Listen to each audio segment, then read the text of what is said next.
And like a flight attendant, I mean, this shows you my issues, but like I am not a great flyer, though I fly a lot. And I always choose the seat close enough to the flight attendant because I just want to see how they're doing.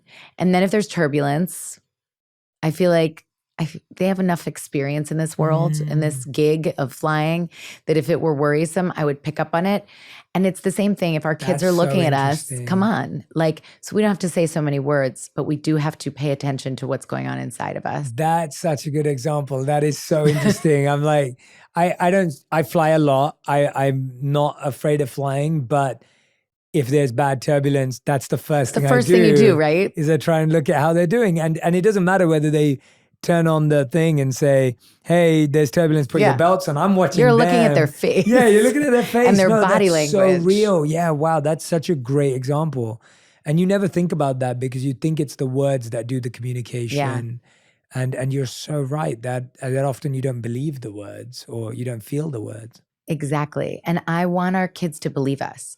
And so if we are going to use words, we have to believe them too.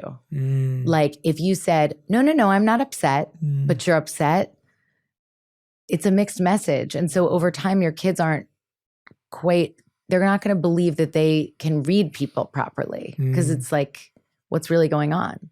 So I think part of it is fewer words. And then when you use words, tell the truth.